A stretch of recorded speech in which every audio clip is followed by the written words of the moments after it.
Now we have the pleasure of welcoming His Excellency, Mr. Paul Shipokosa Mashatile, Deputy President of the Republic of South Africa, a friendly nation. Welcome. Welcome.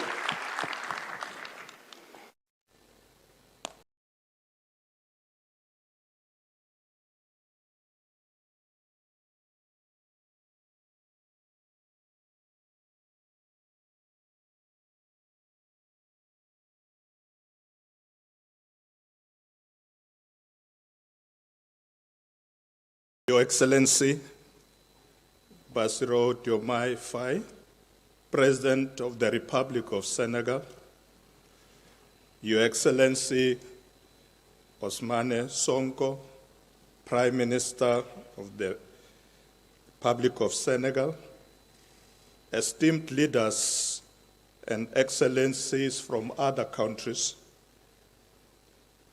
Mr. Bakary Saga Bathily, CEO of APIX Senegal, technical partners here present, captains of industry and business community from across the African continent and the globe, Ambassador of South Africa here in Senegal, Ambassador of Senegal to South Africa, ladies and gentlemen. Your Excellency, President Faye, my delegation and I are delighted to be here in this beautiful country, the land of Teranga, and we appreciate the magnificent hospitality that you have extended to us. I bring with me warm and fraternal greetings from your brother, President of the Republic of South Africa, His Excellency, President Cyril Ramaphosa, to you and the great people of Senegal on this auspicious occasion of the holding of the second edition of the Invest in Senegal Forum under the appropriate theme of connecting opportunities, building the future. When Prime Minister Sonko extended the invitation to me to attend and participate in this event on behalf of the government of South Africa, I did not hesitate to grab this major opportunity to be among all of you and other friends of Senegal. Monsieur le Président, by presiding over this important forum at this impressive Abdou Diouf International Conference Center, under your leadership, you are ably demonstrating your resolve as head of state to catapult Senegal as a prime destination for national and international investors. As you traverse the path of realizing Senegal Vision 2050, be assured that in South Africa you have a partner and an ally in development and future prosperity.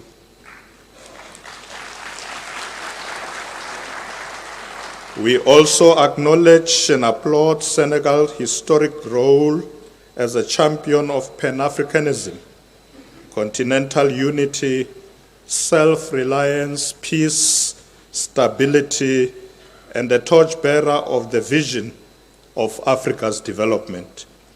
We will always remember the role that your country played in the formation of key continental institutions, from the Organization of African Unity, its transition to being the African Union, including landmark institutions such as the New Economic Partnership for Africa's Development, NEPAD.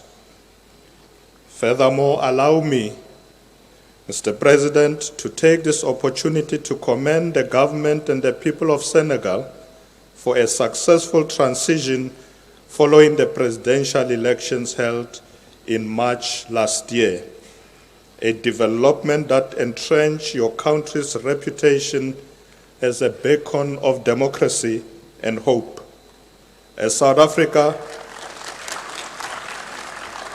As South Africa, we also held our own general elections last year, resulting in ushering the seventh administration under what we now call the Government of National Unity. Mr. President and distinguished guests, South Africans and Senegalese people enjoy and cherish deep ties forged through solidarity, friendship, and the common pursuit of freedom for our peoples. Senegal supported the anti-apartheid struggle during the darkest chapter in our country's history.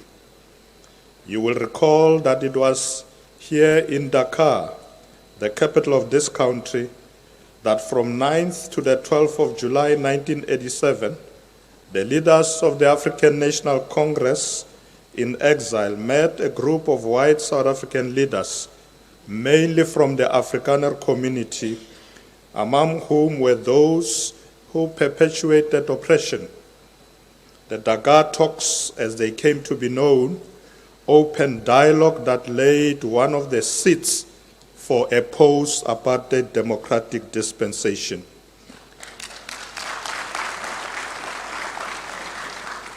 In dialogue that laid one of the seeds for a post-apartheid democratic dispensation, we saw progress. In this regard, Dakar and Senegal have left a positive and indelible mark on the annals of our history. Since 1994, relations between Senegal and South Africa have been solid and comprehensive. We have made tremendous progress in expanding bilateral areas of cooperation. However, we recognize that a lot of scope remains to be covered for these relations to reach higher levels.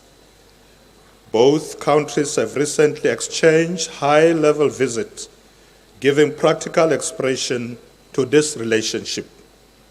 In April this year, our Minister of International Relations and Cooperation, Mr. Ronald Lamola, was in Dakar to co-chair with his counterpart the inaugural session of the Joint Commission for Bilateral Cooperation. Through this and other efforts, the economic relation between the two countries will move towards a higher trajectory. Senegal is host to several South African companies, and South Africa is open for accelerated Senegalese private sector investments in our country. It is in this context that my delegation to this investment forum includes business people representing many sectors who are here to explore opportunities for investment and trade, to network and work towards securing deals. As part of the continent's development trajectory, the role of business should not be underestimated. Mr. President and distinguished delegates, Africa has made tremendous strides in the global economy. Despite challenges, the African Development Bank reported that in 2024, Africa accounted for 11 of the 20 fastest growing economies in the world, with Senegal included in the list. This trajectory is expected to continue in 2025. In South Africa, although the growth rate is low, the government has embarked on a series of reforms and implementation of stimulus packages to boost the economy in several areas, including infrastructure development, in critical areas such as roads, rail and ports, and by deepening industrialization in areas such as manufacturing.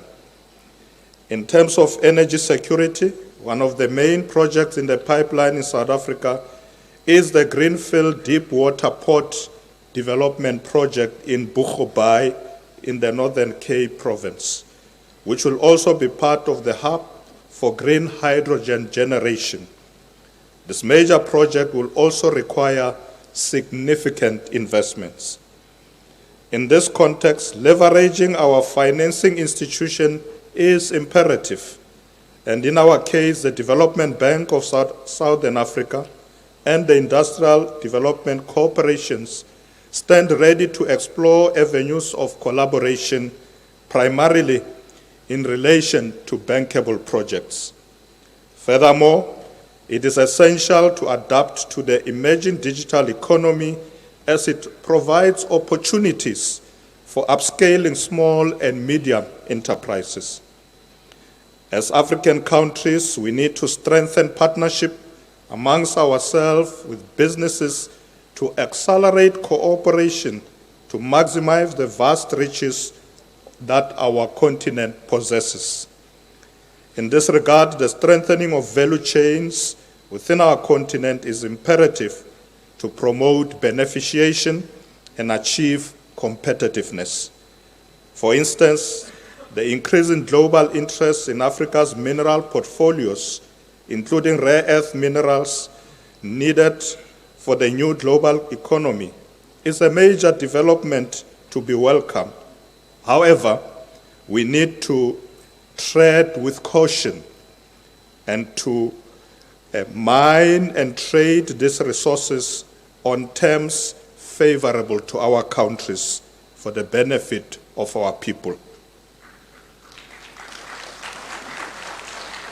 Mr. President and distinguished guests, we have collectively worked hard to craft and finalize the African Continental Free Trade Agreement, the African Continental Free Trade Area. It is now time to fully implement this agreement, which provides the leverage needed to increase intra-Africa trade. African countries should trade more amongst each other, particularly in an international environment increasingly characterized by the imposition of unilateral and prohibitive high tariff regimes by some countries. As part of its contribution to accelerating inter-African trade, South Africa has since the start of the preferential trade framework of the African Continental Free Trade Area on the 31st of January 2024, commenced exports to several African countries under this mechanism. The countries include Ghana, Kenya, Rwanda, Egypt, and Algeria, amongst others, with reciprocal imports from some of these countries. In a rapidly changing global economy, the resilience of Africa stands out. However, we need to do more individually and as a collective to grow and expand our economies.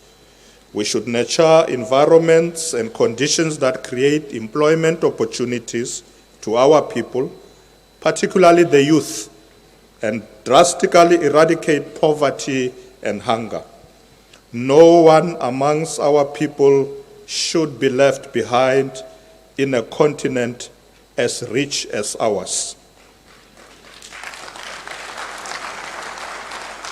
Mr. President, as I conclude, I wish to reiterate that South Africa continues to advocate for cooperation and solidarity and for mutually beneficial relations.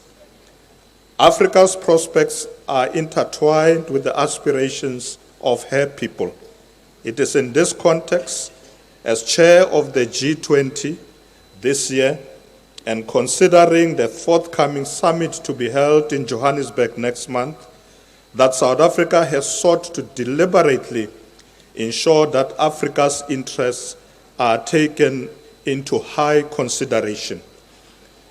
As a build-up to the summit, the work already carried out in meetings of the different thematic streams has covered some important issues of significant weight to Africa, such as financing for development, food and energy security, and climate change. We look forward to a successful summit and to it having positive outcomes for the development of our continent. Finally, I reiterate with profound satisfaction and gratitude the opportunity offered to the entire South African delegation to be here in Senegal, for the extremely warm hospitality and the excellent organization of this investment forum.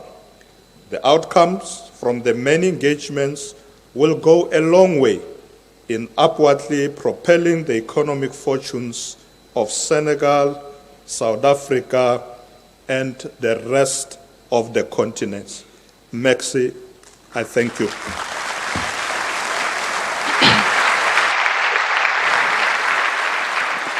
Et nous poursuivons cette série d'allocutions avec une autre personnalité